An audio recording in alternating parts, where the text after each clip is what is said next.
Magandang araw sa iyo, Tito Makoy, at sa lahat na nakikinig sa iyong channel. Magtatago po ako sa pangalang Bill, isang OFW at narito ngayon sa Saudi Arabia. Tito Makoy, napakinggan ko ang kwento ni Phoenix. Dahil doon natokso rin akong ipadala ang aking kwento. Baka sakaling mapili mo at basahin mo. Marami talagang ganyang kwento na nangyayari. Kung hindi ka marunong magdala sa sarili mo, lalamunin ka ng kamalian, masisira ang pamilya. Ang pamilya na siyang dahilan kaya kaming mga padre de pamilya ay naiisipan naming mangibang bansa. Ito'y para maibigay namin ang mga kinakailangan nila. Natatawa ako sa mga ama na ng ibang bansa lang, nasira na ang pamilya, pinalitan na ang pamilya, tinalikuran na ang responsibilidad. Kalukuhan, Tito Makoy, ang ganoon. Ngunit gusto ko ring maging fair sa lahat ng mga kalalakihang nasa ibang bansa, hindi lang dito sa Middle East at hindi lang dito sa Saudi Arabia. Hindi lahat na kalukuhan ay kagagawan naming mga lalaki. Dahil, Tito Makoy, may mga sitwasyon na babae mismo ang nag-uudyok at ang gumagawa ng hakbang.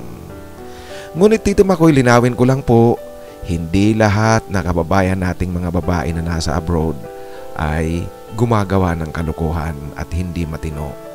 Mas marami pa rin ang mga matitinong babaeng kababayan natin na nagsasakripisyo sa ibang bansa para suportahan ang kanilang pamilya.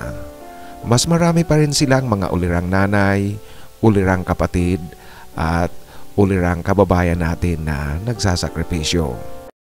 Subalit hindi rin natin maitatatwa na marami ring mga kababayan natin ang nakakahiya. Yung mga lumalandi, nanunukso at kusang gumagawa ng hakbang. May mga magkakaibigan kasi, Tito Makoy, na pare-pareho ang kanilang gawain. Sila-sila ang nagre-rituhan. Kung walang karelasyon ang isa, pilit nilang hinahanapan. Ngunit, Tito Makoy, muli lilinawin ko po, hindi lahat na ganyan. Mas higit pa rin nakararami sa ating mga kababayang babae na nagsasakripisyo sa abroad ang matitino. Ngunit marami rin talaga ang minsan ikakahiya mo. Kagaya ng aking kwento, Tito Makoy. Inaya ako ni Biden, ang aking kaibigan, na pumunta sa isang birthday party raw. Ito'y sa Istiraa. Tito Makoy, siguro po alam nyo ang Istiraa sa mga nagpadala na sa iyo ng kwento. Ang Istiraa ay kagaya ng mini resort. Pagdating namin doon, merong sayawan, maraming tao, umarkila ng mini sound system at meron pang disc jockey ang birthday celebrator. Kahit noon, Tito Makoy, na hindi pa kagaya ngayon ka-open ang Saudi Arabia, nangyayari na ang mga ganito. Yung mixing ng babae at lalaki sa mga Istiraa.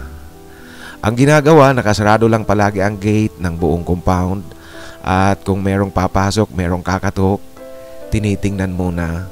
Ang iba sa camera o kaya ang iba naman sa magnifying glass ng gate. Kung hindi Pilipino, hindi yan bubuksan. Ngunit pag Pilipino, bubuksan nila. Sa aming pinuntahan na birthday party, nagsasayawan ang mga naroon.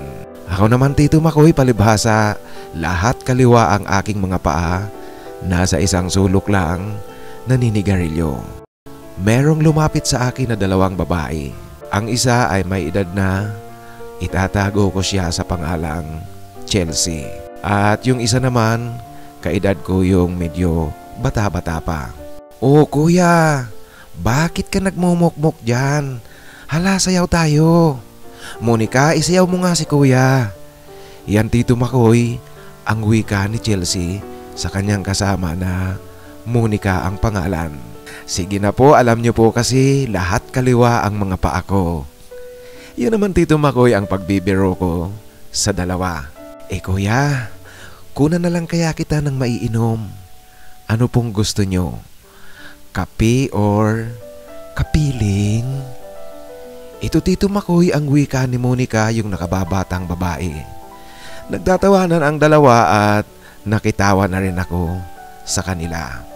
Si Monica Tito Makoy yung nakababatang babae, mabait naman at ang unang nakita ko sa kanya, hindi ka mapapanisan ng laway kung siya ang kasama mo. Ilang sandali nga lang nagpaalam na ang mas nakatatanda, si Chelsea. Iniwan kaming dalawa ni Monica para raw makapag-usap kami. Alam mo Tito Makoy, yung sinabing iyon ni Chelsea, napaisip ka agad ako. Ako naman nakipagkwentuhan na kay Monica ng kung ano-ano lang. Nalaman ko Tito Makoy na ang layo pala ng pinanggalingan ni Monica. Ayon sa kanyang pagsasalaysay, mga 90 kilometros yata ang layo ng kanyang tirahan mula dito sa kung saan ginaganap ang birthday celebration.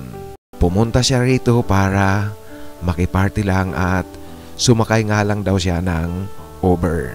Alam niyo po, sa aming pag-uusap ni Monica, ang unang napansin ko rin ay mga personal ang kanyang tanong sa akin. At sa kanyang panig naman kung ano-anong drama na sa buhay ang kanyang kinikwento. Nagbubukas na kaagad siya tungkol sa kanyang buhay Tito Makoy kahit na ngayon lang kami nagkita. Nalaman ko rin sa kanya na meron pala siyang mga anak na sinusuportahan. Hiwalay siya sa asawa. Sa madaling salita Tito Makoy, single parent sa kasalukuyan itong si Monica. Maganda ang aming kwentuhan hanggang sa nagpalitan kami ng cellphone number. Nung mag-uwian na Tito Makoy, Kuya, ihatid mo naman si Monica, wala siyang kasama, alam nyo, ang layo ng kanyang uuwian. Iyan Tito Makoy ang wika sa akin ng nakatatandang si Chelsea. Patay na Tito Makoy. Ang problema ko, hindi kami mag-asawa, ang layo ng kanyang lugar. Natatakot ako Tito Makoy na baka madali kami sa checkpoint, mahuli kami. Nagdahilan na lang ako Tito Makoy na ang problema ko ay expired ang aking car registration. Ang pagpunta ko dito sa birthday party, swertihan lang na nakalusot, hindi ako natimbog at hindi natitimbog sa mga checkpoint.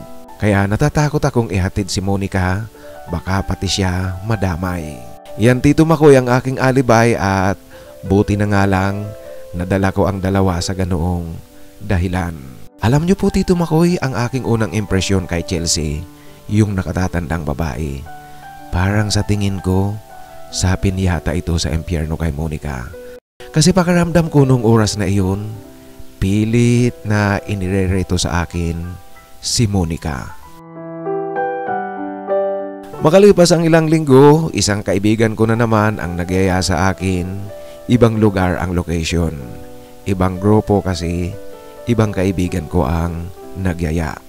Nagulat ako Tito Makoy kasi sa hindi ko inaasahang pagkakataon, magkikitang muli kami ni Monica. Ngayon ko nalaman na sila palang magkakaibigan, mahilig gumimik dito. Yung sa mga birthday party at iba pang mga kasiyahan sa Istiraa, yung mga pagtitipon ng mga Pilipino. Hindi nila pinapalampas ang ganoon basta merong kakilala ang isa sa kanila. Kaya ang kinalabasan Tito Makoy, ang liit talaga ng mundo. Akalain mo Bill, magkikitang muli tayo rito. Iyan Tito Makoy, ang wika sa akin ni Chelsea at Monica. Doon na naman muli kaming nagsimula ni Monica ng kwentuhan. At si Monica nakikita kong wala na talagang pag-aalangan at mas malambing sa akin ngayon sa aming pag-uusap. Kinabukasan nga Tito Makoy, padala siya ng padala ng mga messages sa Messenger at sa WhatsApp. Alam niyo po, nakukulitan ako ng kaunti.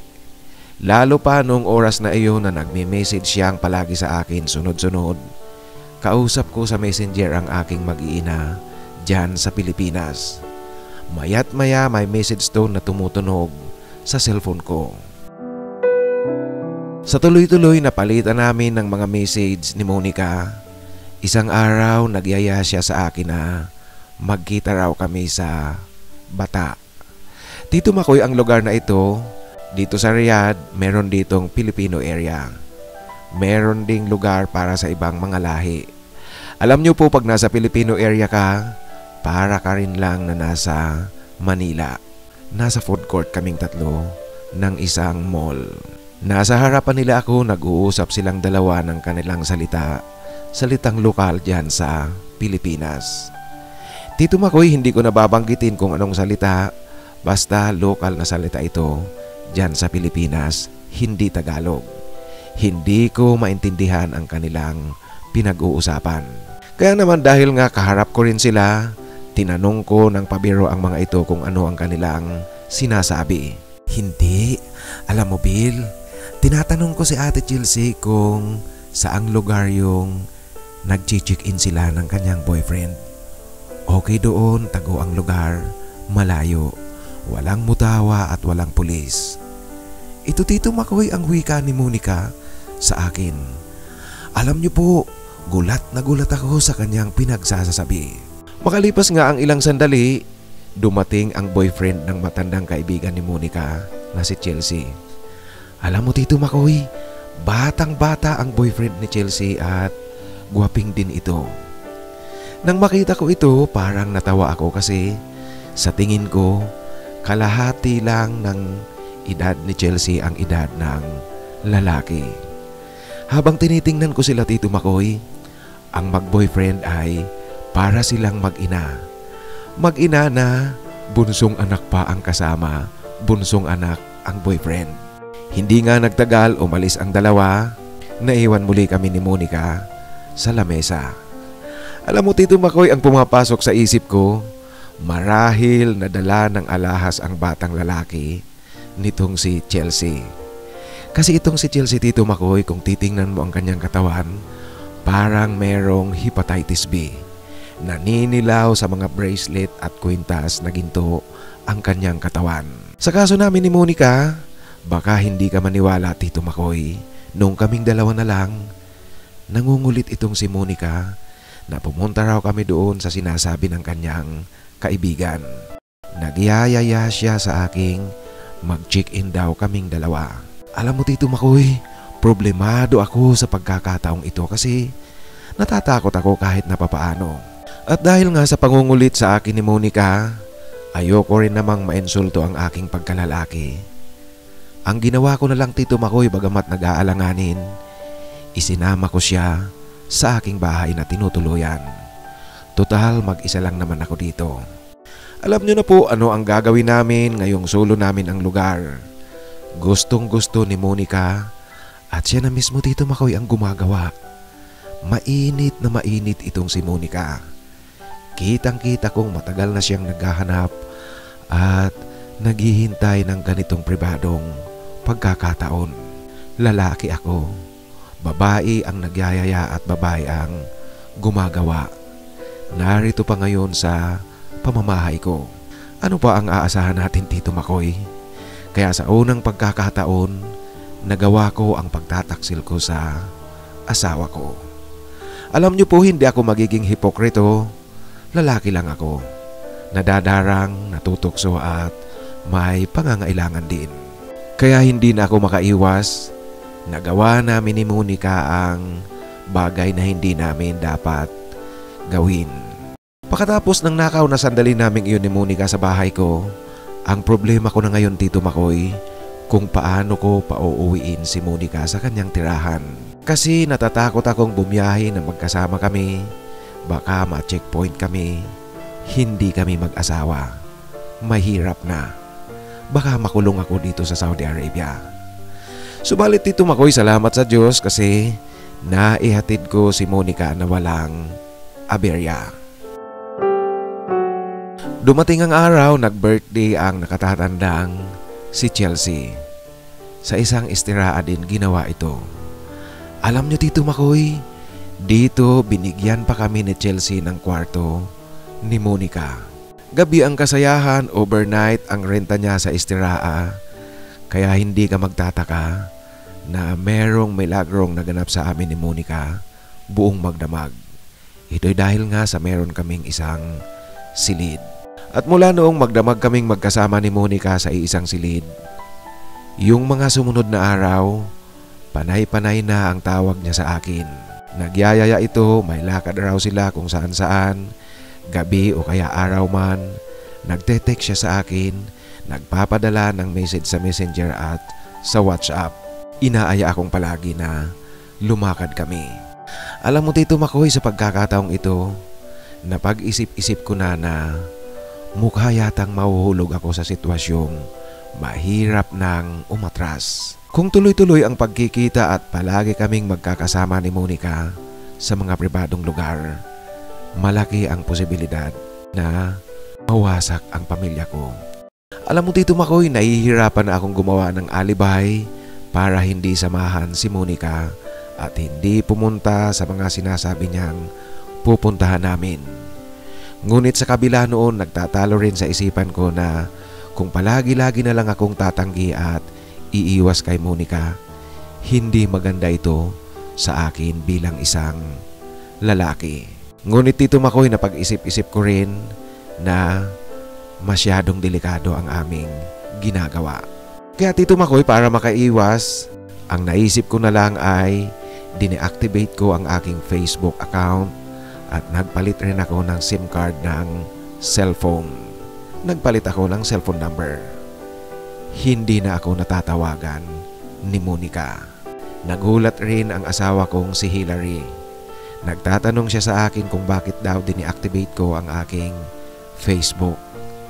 Ang sinabi ko na lang Tito Makoy, na-hack ang aking Facebook account. Subalit ganoon pa man, sa pag-iwas ko nga kay Monica, sa kabila ng pag-deactivate ko ng aking account sa Facebook at palaging naka-off ang cellphone ko bagamat ibang number na, ang inaalala ko Tito Makoy, baka biglang isang araw na lang puntahan ako ni Monica sa aking tinutuluyang bahay. Kasi nga alam niya kung nasaan ang bahay ko, isinama ko na siya rito. Ang iniisip ko ngayon kung ano ang aking gagawing alibay. Subalit Tito Makoy, malaki ang aking pasalamat at hindi naman naganap ang kinatatakutan kong iyon. Doon na nag-umpisang makaiwas ako kay Monica. Makalipas ang ilang buwan, alanganing oras ng gabi, in-insert ko ang dati kong SIM card sa aking cellphone. Nakita ko Tito Makoy, sangkatutak na missed calls at mga SMS, nagtatanong kung nasaan raw ako, nagtatanong kung buhay pa raw ako, at nagtatanong kung bakit raw hindi ako sumasagot sa tawag niya at sa mga message na pinapadala niya sa akin. Tito Makoy, ang aking karanasan at ang aking kwento ay isa lang sa mga kwento at mga posibilidad at dahilan din kung bakit maraming mga padre de pamilya ang natutuksong magkarelasyon sa iba.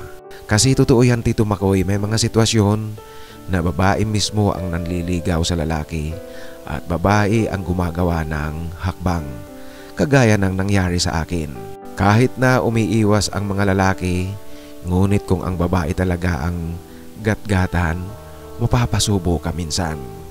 Kung mahina ka, hahayaan mong lamunin ka ng pagkakataon, diyan ka Tito Makoy, lugi.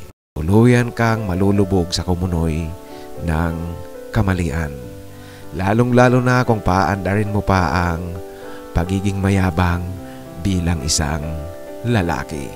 Ngayon Tito Makoy, pasalamat ako at masayang-masaya kasi nakaiwas ako sa malaking tukso na kinaharap ko noon.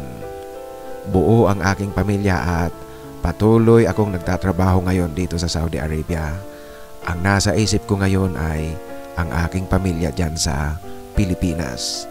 Umiwas na rin ako Tito Makoy sa pagsama-sama at pagpunta-punta sa mga kasiyahan.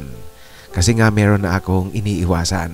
Paminsan-minsan naman lumalabas pa rin ako kung ang pupuntahan naming magkakaibigan ay hindi sa mga birthday party, kung mag-hiking at kung saang-saang liblib na lugar dito sa Saudi Arabia. Mas maganda Tito Makoy ang ganito kasi nai-exercise at nai-enjoy ko rin talaga ang pag-akyat sa mga bundok. Hanggang dito na lang po Tito Makoy ang aking kwento. Sana kahit na simpleng-simple, piliin nyo po at basahin. Ang iyong tagapakinig, Bill. Maraming salamat Bill sa pagbabahagi mo ng iyong kwento. Alam mo, ang unang napansin ko dito sa sulat mo, nagtatanong kaagad ako kung ano ka ba talaga. Tagahanga ka ni Bill Clinton o kaya galit na galit ka kay Bill Clinton. Kasi yung mga pangalan na ginamit mo rito, nagtago ka sa pangalang Bill. Ikaw mismo si William Clinton. Yung asawa mo naman, Hillary. Tapos yung nakatatandang babae na ginamit mo rito, Chelsea, yung anak ni Clinton yan, anak ni Hillary at ni Bill. At ang babae na nakarelasyon mo, ang ginamit mong pangalan, Monica. Alam niyo po, siguro natatandaan yung mga kaibigan, Monica Lewinsky. Tapos yung isang kaibigan mo, ang ipinangalan mo dito, Biden.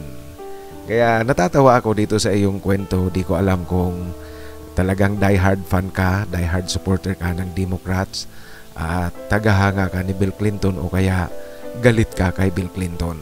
Alam mo, totoo yung sinasabi mo na paminsan-minsan talaga may mga sitwasyon na babae mismo ang gumagawa ng hakbang. Kaya naman maraming mga kalalakihan, maraming padre de pamilya ang natutokso at ang masaklap minsan nagresulta pa sa pagkakawatak-watak, pagkakawasak ng pamilya. Maraming ganoon. Ngunit linawin rin natin sa ating mga kababayan na nasa ibang bansa, lalong-lalo na dyan sa inyo sa Saudi Arabia, mas marami pa rin ang mga matitinong babae.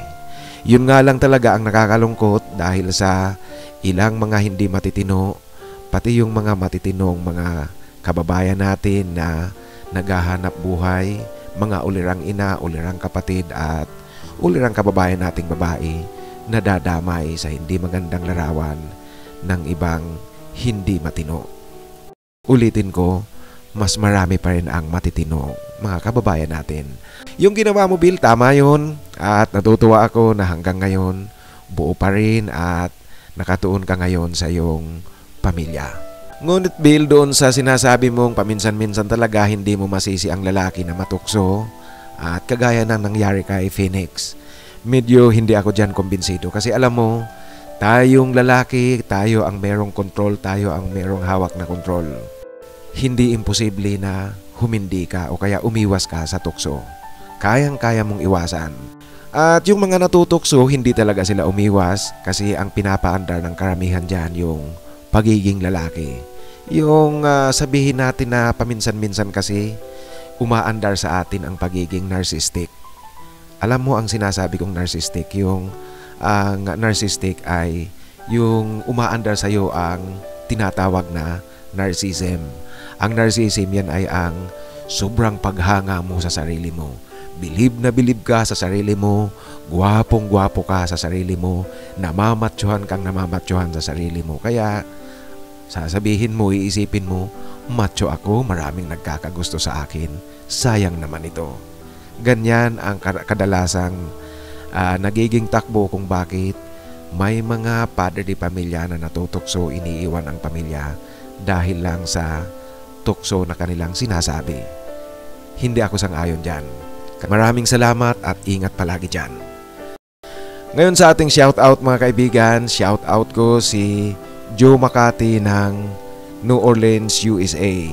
Maraming salamat Joe sa tuloy-tuloy na suporta at pakikinig sa aking channel. Ingat palagi dyan at shoutout sa inyong lahat dyan sa New Orleans, USA. Shoutout ko rin muli si Benjamin Lee B2Q. Benjamin Lee na lang ang babanggitin kong pangalan mo, Benji. Shoutout sa iyo, Benjamin Lee. At paki-shoutout daw sa 3 niyang anak. Mas maganda siguro nito, Benji, sabihin mo yung pangalan ng mga anak mo kung gusto mo, para mas maganda ang ating shoutout. Sa muli, shoutout sa iyo dyan at tama ba ako sa aking naalalang lugar mo? Davao de Oro, yung dating Compostela Valley. Maraming salamat sa tuloy-tuloy na suporta at pakikinig. Shoutout din bagong nagpapa-shoutout sa atin si Mario Ulawad G5I. Tito Makoy, gusto ko ring makahanap ng jowa. Taga rito po ako sa Pasig, Manila. O ito pa. So, isa pa itong sana mahanapan natin ng forever. At i-shout out ko muli ang ating kababayan at ang ating kasama dyan sa Hawaii, USA. Top Gun 1968, maraming salamat Top Gun 1968 sa tuloy-tuloy na pakikinig at suporta. Ingat palagi dyan. Shout out sa mga kababayan natin dyan sa Hawaii, USA. At ngayon sa ating mga hinahanapan ng forever, si Faustino Fabro. Shout out sa iyo Faustino Fabro. Si Dominador Patawaran, shout out sa iyo Dom, and Alvin Kalalang. Sa muli ang aking paalala sa ating mga sina-shout out at hinahanapan ng forever, ingat po kayo ng husto. Gawin nyo ang mga kinakailangang gawin, yung hustong pag-iingat online. At unang-una sa lahat, hindi garantiya na sasabihin ng kausap nyo na nakikinig rin kasamahan natin dito sa ating channel. Hindi yan garantiya na ligtas kayo at mabuting tao ang inyong kausap. Kinakailangang maging mapanuri kayo. Kung makikipagkita kayo, kung halimbawa na umusad na ang inyong komunikasyon, nagkasundo na kayo na mag-a-eyeball, sa eyeball po kung maaari, ipaalam nyo sa isang kakilala o kaibigan nyo na makikipagkita kayo sa ganitong tao. Kung maaari yung account niya sa social media, screenshot nyo yan at ipadala nyo sa inyong kaibigan, sa inyong tinitiwalaan na tao. At sabihin nyo makikipagkita kayo dito sa taong ito. Mahirap na, ano? Kinakailangang maging mapanuri tayo at mag-ingat ng gusto. Siyempre, ang gusto ko rin naman at ang iniisip ko ay ang inyong kaligtasan. Sa muli mga kaibigan, yung mga gustong magpa-shoutout, isulat po sa pinakahuling upload ko para siguradong mabasa ko. At ma-shoutout ko kayo sa susunod na upload. Sa mga gustong magpadala ng kanilang kwento, ipadala lang po sa aking email, titomarcos@yahoo.com at titomarcos@gmail.com. Maraming salamat po.